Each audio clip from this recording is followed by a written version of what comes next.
جو حضرات عیدگاہ کے اندر آ چکے ہیں، بچائت بچھی ہوئی ہے، ان سے درخواست ہے کہ اس پر آ کر بیٹھ جائیں۔ ابھی ہم لوگ آ کر بیٹھیں گے، اگلی صفوں کو مکمل کریں گے، تو جو بعد میں حضرات آ رہے ہیں ان کے لیے سہولت اور آسانی ہوگی، ورنہ ادھر ادھر کھڑے رہنا ہوگا، پھر مجمع منتشر ہوگا۔ ان سے درخواست ہے بیٹھ جائے، اور جو حضرات نظام سنبھال رہے ہیں ان سے بھی درخواست ہے کہ خاموشی کے ساتھ پورے نظام کو سنبھالیں۔ الحمد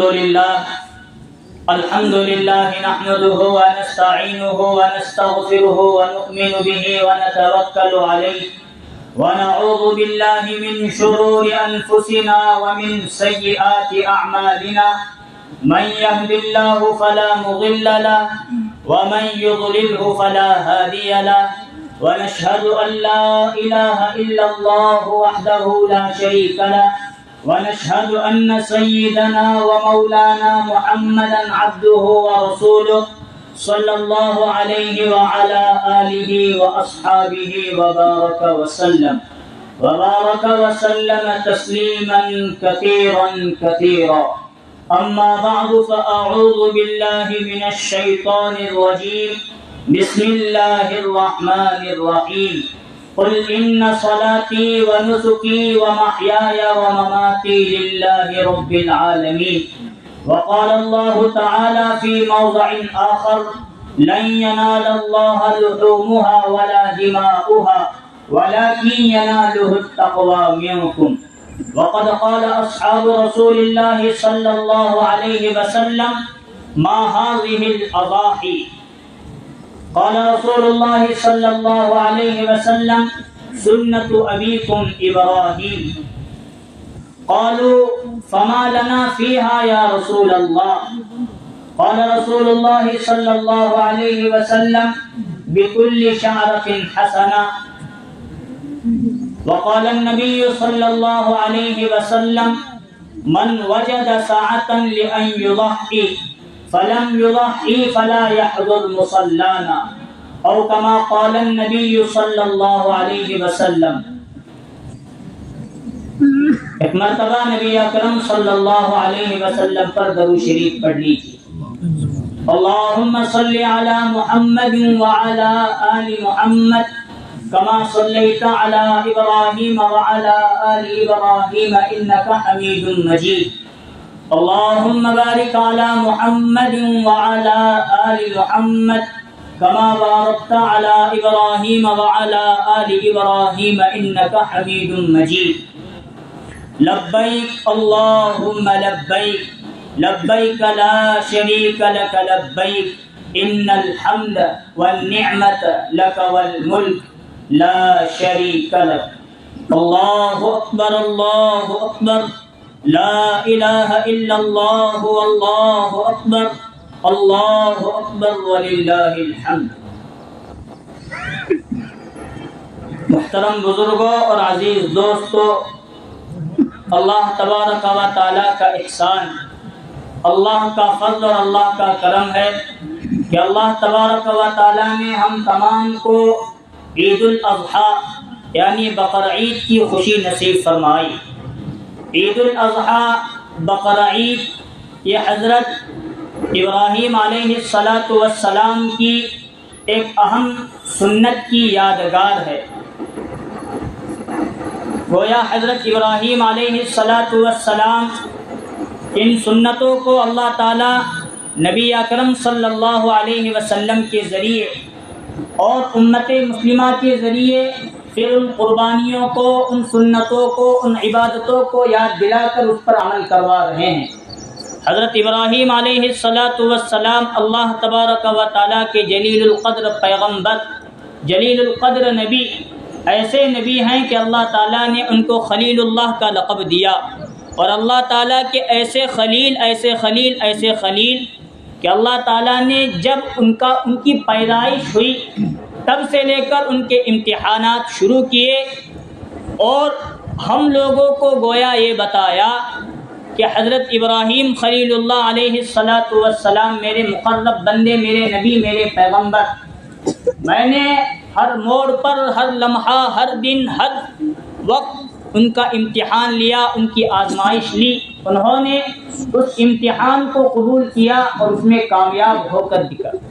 حضرت ابراہیم علیہ السلام کے زندگی کے واقعات قرآن مجید نے جتنے بھی بیان کیے ہیں، ان تمام واقعات سے ہمیں ایک مشترکہ طور پر، خلاصے کے طور پر ایک سبق یہ ملتا ہے، اللہ نے حضرت ابراہیم علیہ السلام سے جو بھی امتحان لیے، اس میں ہم لوگوں کو یہ بتانا مقصود ہے کہ دیکھو ابراہیم علیہ السلام کی بھی زندگی تھی، ان کی بھی بیوی تھی، بچے تھے، سب کچھ تھا، مال و جائیداد کی دنیا ان کے لیے بھی تھی، لیکن ہر چیز سے زیادہ محبت ان کے دل میں کس کی تھی؟ مائک ذرا سیٹ کرو ذرا، نہیں بارش۔ حضرت ابراہیم علیہ السلام کے واقعے کے ذریعے اللہ نے ہمیں بتایا سب سے پہلا مقدم اللہ کی محبت، اس کے بعد ماں باپ کی آ سکتی ہے، اولاد کی آ سکتی ہے، کسی اور کی آ سکتی ہے۔ ہر واقعے کے اندر یہی سبق ہمیں ملتا ہے۔ حضرت ابراہیم پیدا ہوئے آزر کے گھر، وہ بت پروش، وہ بت بنانے والا اور بیچنے والا، وہاں سے توحید کی دعوت شروع کی، نارے نمرود میں پھینکے گئے، جب پھینکے گئے، پھینکنے کے لیے قوم پوری تیاری کر رہی تھی، تب بھی حضرت ابراہیم کے زبان پر یہ تھا، کیا مجھے میرا اللہ دیکھ رہا ہے یا نہیں؟ اگر اللہ دیکھ رہا ہے اور اس حالت پر اللہ کی رضا ہے تو ابراہیم اللہ کی رضا پر اپنے آپ کو نار نمرود میں جلا کر خاکستر کرنے کے لیے تیار ہے۔ آگ میں ڈالے گئے، فرشتے آئے، فرشتے کہنے لگے حکم دیجئے، ہم آگ کا رخ بدل سکتے ہیں، بارش برسا کر آگ کو مٹا سکتے ہیں، ختم کر سکتے ہیں۔ وہاں بھی حضرت ابراہیم کی زبان سے نکلا، کیا مجھے میرا رب دیکھ رہا ہے؟ اگر اس حالت میں میرا رب مجھ سے راضی ہے تو میں اپنے رب کو راضی کرنے کے لیے یہ امتحان دینے کے لیے تیار ہوں۔ سلسلہ چلتے چلتے چلتے چلتے چلتے گیا اور اولاد کئی سال تک، کئی مدت تک نہیں ہوئی، تو حضرت ابراہیم علیہ السلام نے اللہ تعالیٰ سے دعائیں مانگ مانگ کر اولاد کو مانگی۔ بی بی ہاجرہ کے ذریعے پہلے بیٹے حضرت اسماعیل علیہ السلام پیدا ہوئے۔ اب پیدا ہوئے تو بیٹے کی محبت، گھر والوں کی محبت دل میں نہ آئے، اس لیے اللہ نے فرمایا وادی غیر ذی زرع، یعنی ایسی جگہ جہاں پانی نہیں، کھانا نہیں، درخت نہیں، گھاس پھوس نہیں، پرندہ پر ماننے کے لیے تیار نہیں، اس جگہ اپنی بیوی ہاجرہ کو بھی چھوڑ کر آؤ اور اپنے بیٹے کس کو؟ حضرت اسماعیل علیہ السلام کو چھوڑ کر آؤ۔ بچہ ہے دودھ پیتا، بیوی ہے جوان، اور وادی ایسا کہ وہاں کچھ بھی نہیں، بس اللہ کا سہارا، چھت تک وہاں رہنے کے لیے نہیں تھی۔ اس قربانی کے لیے بھی حضرت ابراہیم تیار رہے اور جا کر چھوڑ آیا۔ اسی کا نتیجہ اور اسی کی برکت حضرت اسماعیل علیہ السلام نے وہاں ایڑیاں رگڑی، زمزم نکلا، اور الحمدللہ آج تک اور قیامت تک وہ، یہ سب اللہ کی رضا کے لیے پورا خاندان اترا ہے۔ تب اللہ ان سے راضی، قرآن میں کئی مقامات پر ان کا تذکرہ، اور قیامت تک حضرت ابراہیم علیہ السلام کی ان سنتوں کو، حج کے تعلق سے ہو، رمی جمار ہو، جو کچھ وہاں کے ارکان ہیں، اور جہاں اپنے مقام پر رہ کر جو کچھ ارکان ہیں، سنت ابراہیم علیہ السلام سے بھری ہوئی ہے۔ بس جب ہم یہ سن رہے ہیں تو ہمارے لیے بھی ضروری بنتا ہے کہ ہم بھی اپنی زندگی کے جو اعمال دین کے کریں، چھوٹے ہو بڑے ہو، شیطان وساوس کے اندر مبتلا کر سکتا ہے، شیطان بہکاوے کے اندر مبتلا کر سکتا ہے کہ تو اتنی قربانی اتنے پیسوں کے ذریعے کر رہا ہے، دیکھ تیرے اندر غرور آئے گا، میں آئے گا، لوگ تیری کیا واہ واہ، نام و نمود، شہرت کے لیے شیطان یہ باتیں لائے گا، لیکن ہماری قربانی کس کے لیے ہونا چاہیے؟ حضرت اللہ تبارک و تعالیٰ کے لیے۔ حضرت ابراہیم علیہ السلام کی ان سنتوں کو ہمیں زندہ کرنا ہے، اپنی قربانی پیش کرنا ہے۔ جب بیٹا چند سالوں کا بڑا ہوا، علماء اور مفسرین لکھتے ہیں فلما بلغ معه السعي قال یا بنی، سعی کا لفظ یہاں بتاتا ہے کہ دوڑنے پھرنے کی، چلنے پھرنے کی، باپ کا بازو بننے کی عمر ہوئی 13 سال یا اس سے کم و زیادہ ان کی عمر ہوئی، تو حضرت ابراہیم علیہ السلام نے خواب دیا، خواب دیکھا اذبحک، حضرت ابراہیم نے خواب دیکھا کہ میں اپنے بیٹے اسماعیل کو اپنے ہاتھوں سے ذبح کر رہا ہوں۔ اب باپ تو الحمدللہ نبی اور خلیل اللہ تھے، بیٹا بھی چھوٹا تھا، نبوت بھی نہیں ملی تھی۔ اب باپ نے ایسی تربیت حضرت اسماعیل علیہ السلام کی تھی کہ اب ان کا بھی امتحان حضرت ابراہیم علیہ السلام کے ذریعے اللہ کو لینا تھا۔ تو حضرت ابراہیم نے ان سے پوچھا فانظر ماذا ترى، تمہاری رائے تو تمہیں بتاؤ، میں تمہیں جب ذبح کر رہا ہوں کیا تم بھی اللہ کے لیے ذبح ہونے کے لیے تیار ہو؟ حضرت ابراہیم علیہ السلام کے جو بیٹے تھے حضرت اسماعیل، وہ ذبیح اللہ تھے، ان کی نسلوں کے ذریعے میرے اور آپ کے آقا تاجدار مدینہ حضرت محمد الرسول اللہ صلی اللہ علیہ وسلم تشریف لانے والے تھے۔ تو حضرت اسماعیل علیہ السلام نے فرمایا یا ابت افعل ما تؤمر ستجدنی انشاء اللہ من الصالحین، اے میرے ابا حضور، اے میرے والد محترم، جو حکم اللہ تعالیٰ کی طرف سے آپ کو ہوا ہے اس حکم کو کر گزریے، انشاءاللہ مجھے آپ صبر کرنے والوں میں سے پاؤ۔ یہ باپ، یہ بیٹا کیا قربانیاں دینے کے لیے تیار۔ مختصر کرتے ہوئے میں چلتا ہوں، جب حضرت اسماعیل علیہ السلام کو لے کر حضرت ابراہیم علیہ السلام منا، عرفہ، مزدلفہ کی طرف چلے، تاریخی روایات کے اندر ملتا ہے حضرت ہاجرہ کے پاس شیطان آیا اور بہکانے لگا کہ مائی تجھے معلوم بھی ہے کہ باپ اور بیٹا کہاں گئے ہیں؟ حضرت ہاجرہ نے فرمایا کہہ گئے ہیں کسی عظیم شخص سے، کسی عظیم شخصیت سے ملوانے کے لیے بیٹے کو لے گئے ہیں۔ تو شیطان ان کے کان بھرنے لگا، کہیں یہ میرے وسوسے کے اندر آئے تو میں ابراہیم کو بھی اپنے وسوسے کے اندر مبتلا کر سکتا ہوں اور اسماعیل علیہ السلام کو بھی اس عظیم قربانی کے ذریعے پھیر سکتا ہوں۔ جب شیطان نے یہ کہا کہ باپ اپنے بیٹے اسماعیل کو، جو کئی دعاؤں کے بعد، کئی مدتوں کے بعد بیٹا ملا ہے، لختے جگر نور نظر کو قربان کرنے کے لیے جا رہا ہے، تو حضرت ہاجرہ رونے لگی اور روتے روتے کہنے لگی ہائے افسوس ابراہیم، کیا مجھے صنف نازک سمجھ کر، عورت سمجھ کر تم نے چھوڑ دیا؟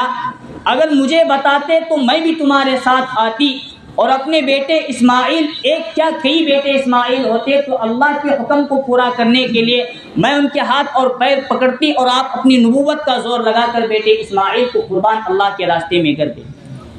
تاریخی روایات میں ملتا ہے حضرت ہاجرہ رضی اللہ عنہا نے 7 کنکرے اٹھا کر شیطان پر مار دیے، یہ ادا بھی اللہ کو پسند آئی، اور آگے چلے اسماعیل علیہ السلام کے پاس شیطان آ کر بہکانے لگا، انہوں نے بھی 7 کنکریاں اٹھا کر ماری، حضرت ابراہیم کو بہکانے لگا، حضرت ابراہیم علیہ السلام نے بھی 7 کنکریاں، 3 جگہ الگ الگ شیطان بنے ہوئے ہیں، اور حاجیوں کے لیے اللہ تعالیٰ کی طرف سے یہ ادا بھی اس حضرت ابراہیم کے خاندان کی زندہ کر دی گئی، وہاں بھی مارنا ہے تب جا کر تمہارا حج کیا ہوگا۔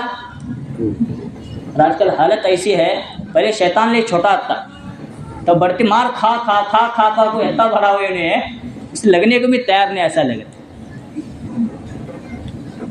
اب حضرت ابراہیم علیہ السلام اپنے بیٹے اسماعیل کو لے گئے، فلما اسلما وتلہ للجبین، جب باپ اور بیٹے دونوں اللہ کے لیے مطیع اور فرما بردار ہو گئے، حضرت ابراہیم نے اسماعیل علیہ السلام کو پیشانی کے بل لٹا کر جب چھری چلانا شروع کیا تو چھری چلنے کے لیے تیار نہیں۔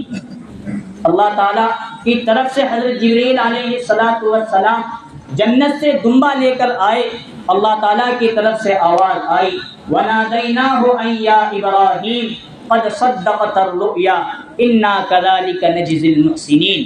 اے ابراہیم علیہ السلام، آپ نے جو خواب دیکھا تھا آپ نے اسے پورا کر دکھایا۔ وَفَدَيْنَاهُ بِذِبْحٍ عَظِيمٍ، حضرت اسماعیل کے بدلے یہ دمبا ذبح کر دیجئے، اللہ آپ سے راضی ہو جائے۔ یہ تمام واقعات ہمیں بتاتے ہیں ہم دین کا کوئی چھوٹا عمل کرے یا کوئی بڑا عمل کرے، اس کے لیے اخلاص کا ہونا بہت ضروری۔ یعنی ہم کوئی قربانی کا مسئلہ ہو، نماز ہو، روزہ ہو، زکوٰۃ ہو، حج ہو، قربانی ہو، کچھ بھی ہو، اللہ کے راستے میں نکلنا ہو، اگر ہماری نیت خالص اللہ کی رضا ہے، اللہ کے لیے ہے، اللہ کے واسطے کرنا ہے، تو اللہ تعالیٰ ہر بڑے عمل کو، ہر چھوٹے عمل کو قبول فرمائیں گے۔ اور ہم کتنا ہی چھوٹا کتنا ہی بڑا عمل کرے اور ذرہ برابر اس کے اندر دکھاوا ہو، نام و نمود ہو، شہرت ہو، ریا ہو، اللہ تعالیٰ ایسے اعمال کو کالے کپڑے کے اندر لپیٹ کر کرنے والے کے منہ پر مار دیتے۔ اسی لیے قرآن مجید میں اللہ نے حضور صلی اللہ علیہ وسلم سے اعلان فرمایا، قل ان صلاتي ونسكي ومحياي ومماتي لله رب العالمین۔ اے نبی صلی اللہ علیہ وسلم فرمائیے اپنی امت کو، ان صلاتی میری نماز، ونسکی میری قربانی، ومحیاي میرا جینا، ومماتی میرا مرنا، للہ رب العالمین میرے رب العالمین کے لیے ہے، میرے اللہ کے لیے ہے۔ لن ینال اللہ لحومها ولا دماؤها ولکن ینالہ التقوی منکم۔ اللہ تعالیٰ دوسری جگہ ارشاد فرماتے ہیں، اللہ تعالیٰ کو تمہارے قربانیوں کا خون اور گوشت نہیں پہنچتا، جو اللہ تک پہنچتا ہے وَلَكِنْ يَنَالُهُ التَّقْوَى، یہ تقوی پہنچتا ہے، دل کی نیت پہنچتی ہے، اخلاص پہنچتا ہے۔ قربانی اتنی بڑی جو سنت اور عبادت ہم واجب کے طور پر ادا کر رہے ہیں، اگر اللہ کے لیے کیے تو قبول ہو جائے گی، ورنہ اگر کسی اور کے لیے کیے، دکھاوے، نام و نمو، شہرت کے لیے کیے تو قبول نہیں ہوگی۔ اور بہت سارے ساتھی ادھر ادھر کھڑے ہیں، ہم سے درخواست ہے کہ بیٹھ جائیں، بچھانے والے بچھا رہے ہیں، انتظام کر رہے ہیں، آپ لوگ آ کر بیٹھ جائیں۔ انشاءاللہ وقت پر بیان بھی مکمل ہوگا اور وقت پر انشاءاللہ نماز بھی کھڑی ہوگی، کیونکہ گوشت کا شاید انتظار ہو رہا ہے۔ ابھی دیکھنے میں آج کل مل رہا ہے لوگ شعر و شاعری بدل کر اپنے اسٹیٹس پر لگا رہے ہیں۔ شعر پیش کرتا ہوں، سن۔ کچھ دیر کی خاموشی ہے، پھر شور آئے گا۔ کسی نے شعر الگ کہا، لیکن یہاں بقرعید کے موقع پر کچھ دیر کی خاموشی ہے، پھر شور آئے گا۔ عید سے پہلے دال سبزی کا دور ہے، عید کے بعد گوشت کا دور آئے گا۔ تو انشاءاللہ میں مکمل کر دوں گا، آپ بیٹھ جائیں۔ رسول اللہ صلی اللہ علیہ وسلم نے اپنی امت کو اخلاص اللہ کے لیے کرنے پر بہت زور دیا۔ ایک مرتبہ صحابہ اکرام تشریف فرماتے، نبی اکرم صلی اللہ علیہ وسلم نے بنی اسرائیل کے 3 افراد کا ذکر فرمایا۔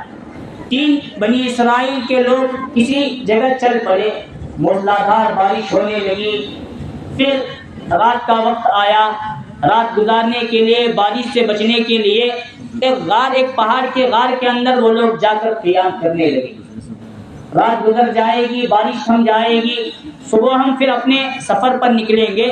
جیسے ہی تینوں لوگ غار کے اندر چلے گئے، اس موسلادھار بارش کی وجہ سے، طوفانی آندھیوں اور ہواؤں کی وجہ سے چٹان، ایک بڑا پتھر لڑکتا سیدھا ان کے غار کے منہ پر آ بیٹھا۔ اب پورا بند ہو گیا، اب وہ نکلنا بھی چاہے اپنی کوشش کے ذریعے نکل نہیں سکتے۔ اب تینوں نے مشورہ کیا، اب اللہ ہی کی ذات ہے ہمیں یہاں سے نکل سکتی ہے، ورنہ ہمارا وجود یہاں ختم ہو جائے گا، تو ہمیں کیا کرنا چاہیے؟ آپس میں مشورے کے بعد یہ بات طے ہوئی، ہم نے زندگی میں گناہ بہت کیے ہیں، لیکن ہمارا کوئی عمل زندگی میں ایسا ایک تو ہوگا جو خالص ہم نے اللہ کے لیے کیا ہوگا۔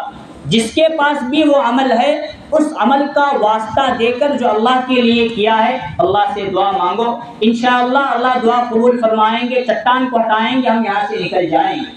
ایک شخص رو کر اللہ سے دعا کرنے لگا اور کہتے کہتے اس نے کہا، اے اللہ، آپ جانتے ہیں، تو جانتا ہے کہ میرے ماں باپ بوڑھے تھے اور میری بکریاں تھی، میں چرانے کے لیے دور دراز جایا کرتا تھا۔ ایک مرتبہ اتنے دور میں چلا گیا، جب واپس پلٹ کر آیا رات کا کافی وقت گزر گیا تھا، انہی بکریوں کے دودھ پر میرے ماں باپ کا پیٹ پلتا تھا، بیوی بچوں کا پیٹ پلتا تھا۔ آنے میں مجھے اتنی دیر ہو گئی کہ میرے ماں باپ دودھ پیے بغیر کھائے بغیر وہ سو گئے۔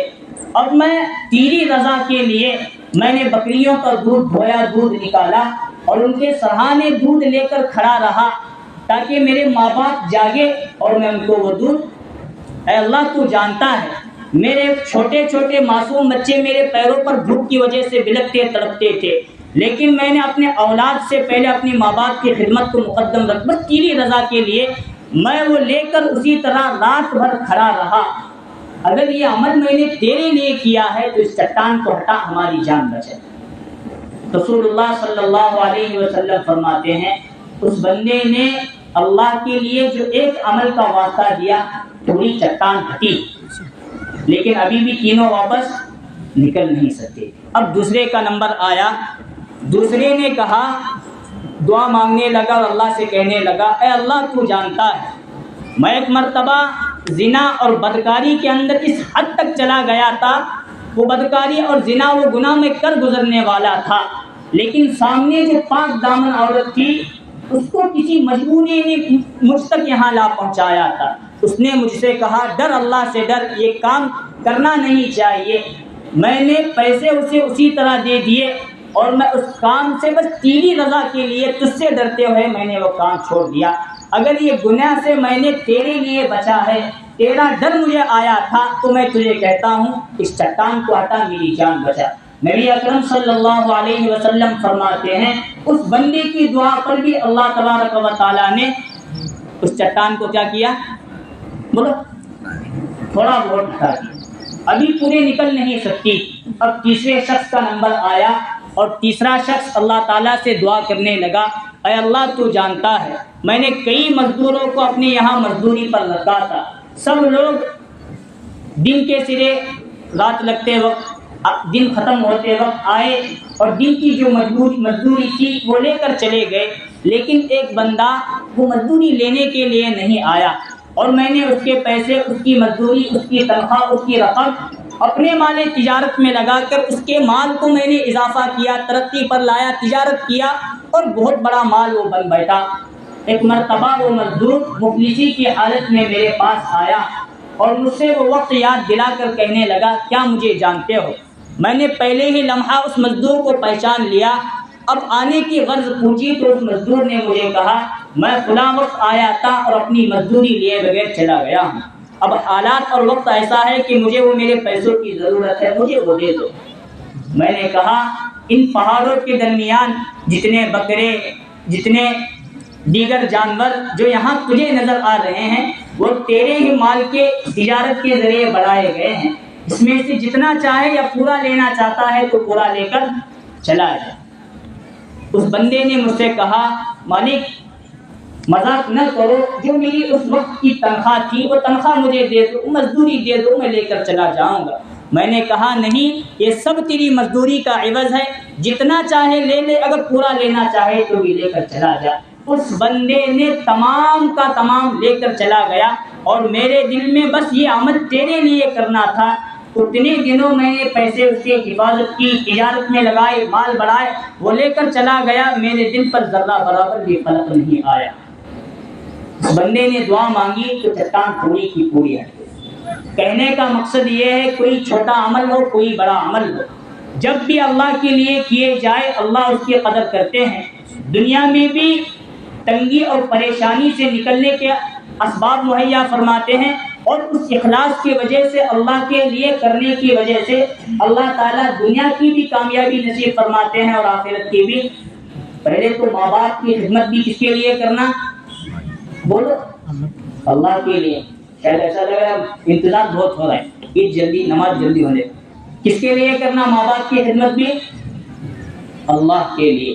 گناہوں سے بچنا ہے تو، اور کسی کا قرضہ ہو، لین دین کا مسئلہ، یہ حدیث قرآن کی آیت ہو یا حدیث پاک ہو، کوئی ایک اصول ہوتا ہے۔ اس پر آگے بہت ساری باتیں نکل سکتی ہیں، بس حضور صلی اللہ علیہ وسلم نے یہاں 3 باتوں کا ذکر فرمایا۔ ماں باپ کی خدمت بھی اللہ کے لیے ہونا چاہیے، اس کا عوض دنیا میں بھی ملے گا اور آخرت میں بھی۔ گناہ چاہے چھوٹا ہو بڑا ہو، چھوٹا بڑا سمجھ کر کرنا نہ کرنا نہیں، بس اللہ کے لیے تمام گناہوں کو چھوڑنا ہے، اس کا عوض بھی اللہ تعالیٰ دنیا اور آخرت میں نصیب فرمائیں گے۔ اور لین دین کا کوئی معاملہ ہو، اس کی صاف ستھرائی ہمارے اندر رہنا، یہ بھی اللہ کے لیے بہت ضروری چیز ہے۔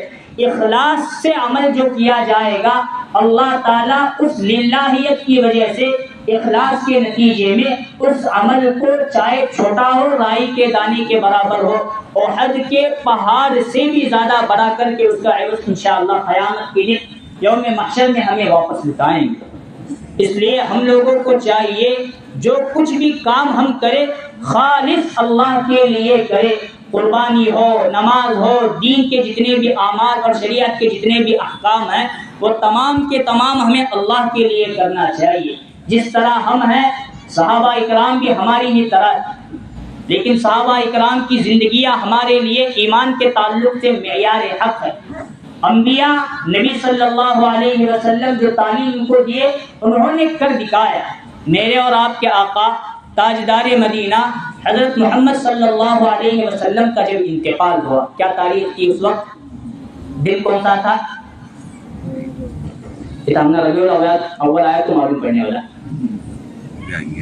ابھی آگے 2-3 مہینے کے بعد محرم، صفر، ربیع الاول۔ بولو کیا تاریخ تھی اور کیا دن تھا؟ 12، بولو بھائی زور سے ذرا، 12 ربیع الاول، اور دن کون سا تھا؟ 20 تاریخ۔ میرے اور آپ کے آقا حضرت محمد صلی اللہ علیہ وسلم کا انتقال ہوا۔ اگر ہمارا کوئی باپ، ماں، رشتہ دار، عزیز و اقارب جو دل کے بہت قریب ہیں انتقال کر جائے، تھوڑی دیر کے لیے ہم وقفے میں چلے جاتے ہیں، دماغ کام کرنا بند ہوتا ہے۔ صحابہ اکرام تو نبی صلی اللہ علیہ وسلم کے لیے دنیا کیا، اپنی جان، اپنے اولاد کو نبی کے قدموں میں نچھاور کرنے کے لیے تیار۔ جب انتقال ہوا، حضرت عمر رضی اللہ عنہ کی حالت الگ تھی، حضرت عثمان کی حالت الگ تھی، حضرت علی رضی اللہ عنہ کی حالت الگ تھی۔ کچھ صحابہ تو ایسے بھی ملے جو اپنا گھر چھوڑنے کے لیے تیار نہیں تھے۔ ایک صحابی کے بارے میں آتا ہے، انہوں نے اسی وقت دعا مانگی جب نبی زندہ نہیں ہے تو یہ آنکھیں یہاں رہ کر کیا فائدہ، ان آنکھوں کو اللہ لے لے۔ کسی نے کچھ، ہر صحابی کی کچھ حالت الگ الگ بنی ہوئی تھی۔ حضرت ابو بکر صدیق رضی اللہ عنہ آخری وقت تک تو حضور صلی اللہ علیہ وسلم کے ساتھ تھے، لیکن انتقال کے کچھ لمحات، کچھ گھنٹوں پہلے ان کی ایک اور بیوی تھی، مدینہ منورہ کے باہر تھی، وہاں اپنے گھر چلے گئے تھے۔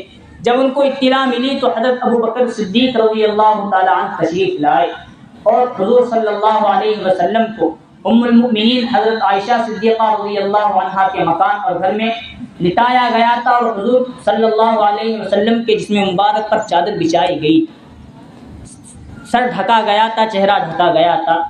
حضرت ابو بکر صدیق رضی اللہ عنہ تشریف لائے، دیکھا حضرت عمر کی حالت الگ، حضرت عثمان کی الگ، حضرت علی کی الگ، حضرت عبد الرحمن بن عوف کی الگ، تمام صحابہ اکرام رضوان اللہ تعالی علیہم اجمعین کے حالات الگ۔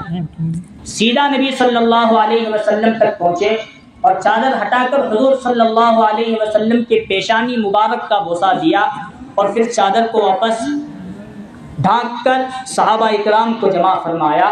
خطبہ لمبا چوڑا ہے، میں مختصر کرتا ہوں۔ وہاں حضرت ابو بکر صدیق رضی اللہ عنہ نے خطبے میں فرمایا، من کان یعبد محمدا فإن محمدا قد مات۔ سبق دے رہے ہیں میں صحابہ، اللہ کے لیے دین کا کام کرنا ہے، اللہ کے علاوہ کسی اور کے لیے، انبیاء اور نبی صلی اللہ علیہ وسلم تک کے لیے نہیں۔ وہ جو راستہ اور جو سنت اور جو احادیث بتا گئے ہیں، ان کے بتائے ہوئے طریقے پر، اولیاء کے، قطب و ابدال کے، تابعین، تبع تابعین، انبیاء کے بتائے ہوئے طریقے پر ہمیں چلنا ہے، لیکن کس کے لیے کرنا ہے؟ نماز اللہ کے لیے، قربانی اللہ کے لیے، ہر چیز اللہ کے لیے کرنا ہے۔ حضرت ابو بکر صدیق رضی اللہ عنہ نے فرمایا، من کان یعبد محمدا فإن محمدا قد مات۔ جان لو جو شخص نبی صلی اللہ علیہ وسلم کی عبادت کرتا تھا تو نبی صلی اللہ علیہ وسلم اس دنیا سے پردہ کر چکے ہیں۔ وَمَنْ كَانَ يَعْبُدُ اللَّهَ فَإِنَّ اللَّهَ حَيٌّ قَيُّومٌ، جو اللہ تعالیٰ کی عبادت کرتا ہے تو جان لے اللہ تعالیٰ حی و قیوم ہے، اللہ تعالیٰ کو کبھی موت نہیں آتی۔ تب صحابہ اکرام کو سمجھا کہ حضرت ابو بکر صدیق رضی اللہ عنہ کی شخصیت کیا شخصیت ہے۔ یہ صحابہ کے ذریعے ہمیں سبق ملا کہ کس طرح اپنی نیت کو بدلنا اور کس طرح ہر عمل اللہ کے لیے کرنا ہے۔ ملک شام فتح ہو رہا تھا، فتوح الشام نامی ایک کتاب ہے، اس کے مصنف لکھتے ہیں اس زمانے میں حضرت ابو بکر صدیق رضی اللہ عنہ نے حضرت خالد بن ولید رضی اللہ عنہ کو امیر لشکر بنا کر وہاں ملک شام فتح کرنے کے لیے بھیجا تھا۔ حضرت ابو بکر کا زمانہ خلافت مکمل ہوا، انتقال کر چکے، لوگوں نے مشورے کے ذریعے صحابہ نے امیر المؤمنین اور خلیفۃ المسلمین حضرت عمر رضی اللہ عنہ کو بنایا۔ تو حضرت عمر رضی اللہ عنہ نے سب سے پہلا کام جو کیا، حضرت خالد بن ولید رضی اللہ عنہ کو عہدے سے معزول کر دیا۔ کس کو معزول کیا؟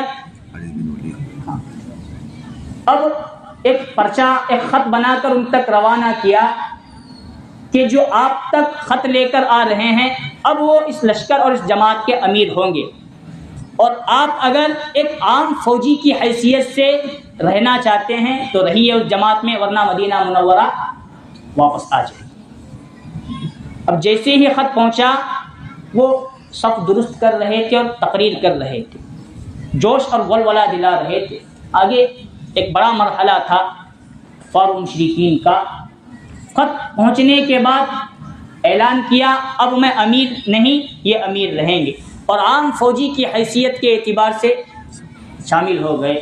اس وقت کسی نے ان سے پوچھا حضرت اتنا لمبا چوڑا وقت آپ نے گزارا، نبی صلی اللہ علیہ وسلم ہر مقام پر آپ کو امیر لشکر بنا کر بھیجتے تھے، آپ کے دل پر کیا گزری؟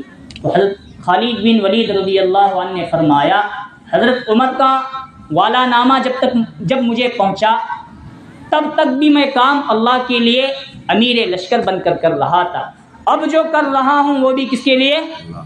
کیا جذبہ ہوگا صحابہ اکرام میں۔ ادھر صحابہ نے حضرت عمر رضی اللہ عنہ سے پوچھا، کام کرنے کے بہت تھے، حضرت ابو بکر کی تجہیز و تکفین موجود تھی، وہ سب چھوڑ کر آپ نے ان کو سیدھا معزول کر دیا، کیا وجہ بنی؟ تو وہاں بھی اخلاص اور اللہ کے لیے۔ تو انہوں نے حضرت عمر رضی اللہ عنہ نے جواب دیا میں کئی دنوں سے یہ دیکھ رہا ہوں، ہمارے یہاں تذکرہ ہو رہا تھا جس لشکر کے اندر حضرت خالد بن ولید رضی اللہ عنہ ہے، وہ لشکر کبھی شکست نہیں کھاتا، ہارتا نہیں، وہ جیت کر ہی چلا آ جاتا ہے۔ گویا اللہ پر سے بھروسہ اٹھا کر حضرت خالد پر بھروسہ لگا رہے ہیں۔ ہمیں جو کرنا ہے، شکست ہو، کامیابی ہو، فتح ہو، ہمیں دینے والا کون ہے؟ کیا جذبہ ہوگا صحابہ اکرام میں۔ یہ قرآن کریم کا خلاصہ ہے۔ ہماری قربانی، ہمارا کچھ بھی عمل ہو، خالص ہمیں کس کے لیے کرنا ہے؟ اللہ کے لیے کرنا۔ ان صلاتی و نسکی و محیای و مماتی للہ رب العالمین لن ینال اللہ لحومها ولا دماؤها ولکن ینالہ التقوی منکم۔ اور جو بھی عمل چھوٹا ہو بڑا ہو، اگر اللہ کے لیے نہ کیے جائے تو نبی صلی اللہ علیہ وسلم فرماتے ہیں مجھے میری امت کے بارے میں شرک اکبر کا کوئی خوف نہیں، لیکن مجھے میرے امت کے بارے میں شرک اصغر کا خوف ہے۔ صحابہ نے پوچھا ہے اللہ کے رسول، شرک اکبر کو تو ہم پہچانتے ہیں، بڑا شرک کیا ہوتا ہے، لیکن چھوٹا شرک کیا ہے ہمیں بتائیے۔ نبی صلی اللہ علیہ وسلم نے فرمایا میری امت جو کام اللہ کے لیے کرنا چاہیے، نام و نمود، شہرت اور دکھاوے کے لیے کیے گی، اور یہ ہوگا شرک اصغر۔ میں اپنی امت کے بارے میں اس معاملے سے ڈرتا ہوں، اور جو کام اخلاص کے ساتھ نہ کیا جائے اللہ تعالیٰ اسے دھتکار دیتے ہیں اور اس کا بہت بڑا عذاب۔ رسول اللہ صلی اللہ علیہ وسلم نے ایک حدیث کے اندر بیان فرمایا کل قیامت کے دن سب سے پہلے جس شخص کو اوندے منہ جہنم میں ڈھکیل دیا جائے گا وہ ایک شہید کو لایا جائے گا۔ شہید کو نعمتیں گنوائی جائیں گی، وہ اقرار کرے گا اور کہے گا تیرے لیے میں نے اللہ کے راستے میں وقت لگایا۔ اللہ کہے گا اس سے تو نے جو وقت لگایا، شہادت کا مرتبہ پایا، لوگ تجھے بہادر کہے، شہید کہے، اس لیے کر چکا۔ فرشتوں کو حکم ہوگا سیدھا جہنم کے اندر اسے دھکیل دو۔ دوسرے نمبر پر ایک عالم کو لایا جائے گا، ان سے بھی ان کی نعمتیں اور اللہ کا نعمتیں اقرار کروائے گا اللہ تعالیٰ، وہ بھی اس کا اقرار کرے گا عالم۔ لیکن اللہ تعالیٰ فرمائیں گے تو نے جو علم سیکھا کس وجہ سے سیکھا؟ وہ کہے گا میں نے علم سیکھا دوسروں کو سکھایا تیری رضا کے لیے۔ اللہ دل کی بھیدوں کو جانتے ہیں، کس کے اندر کتنا اخلاص ہے، کتنا مجھے راضی کرنے کے لیے کون کیا کرتا ہے۔ تو اللہ تعالیٰ فرمائیں گے اپنے آپ کو عالم کہلوایا جائے، قاری کہلوایا جائے، عالم دین مفتی مبلغ کہلایا جائے، اس لیے تو نے عمل کیا ہے۔ فرشتوں کو حکم ہوگا اس کو بھی اونڈے منہ گھسیٹ کر سیدھا جہنم میں پہنچاؤ۔ تیسرے نمبر پر جس کا فیصلہ ہوگا ایک مالدار کو لایا جائے گا، پھر اس پر بھی اللہ تعالیٰ اپنی نعمتیں گنوائیں گی، وہ اس کا اقرار کرے گا اور اللہ تعالیٰ اس سے کہے گا تو نے میرے لیے کتنا مال خرچ کیا، کہاں کہاں لگایا بتا۔ وہ کہے گا فلاں جگہ ایسی جگہ ویسی جگہ میں نے اپنا مال تیری رضا کے لیے خرچ کیا۔ لیکن اللہ فرمائے گا نہیں، تو اپنے آپ کو مالدار کہوایا جائے، لوگ تجھے مالدار کہے، سخی غنی کہے، اس لیے تو نے کیا، دنیا میں کہا جا چکا۔ اب سیدھا واپس اسے بھی منہ کے بل گھسیٹ کر فرشتے کہاں پھینکیں گے؟ یہ ہے اخلاص اور نہ کرنے کا وبال یہ ہے۔ اسی لیے قربانی ایک عظیم الشان عبادت ہے، اس لیے ہم لوگوں کو ضرورت ہے کہ اگر اب تک ہماری دل کی نیت خالص اللہ کے لیے نہیں ہوئی، اخلاص ہمارے اندر نہیں آیا، تو قربانی سے پہلے وقت ہے اپنی نیت کو خالص کر لے کہ ہمیں جو کرنا ہے کس کے لیے کرنا ہے؟ اللہ تعالیٰ کے لیے کرنا ہے۔ اللہ تعالیٰ سے دعا ہے اللہ تبارک و تعالیٰ ہم تمام کو ان کہی ہوئی باتوں پر عمل کی توفیق نصیب فرمائے، ہمارے تمام اعمال کو خاص طور پر قربانی اور حج کو اللہ تعالیٰ اخلاص کے ساتھ کرنے کی بھی توفیق نصیب فرمائے، اللہ قبول فرمائے، آمین۔ وآخر دعوانا الحمد للہ رب العالمین۔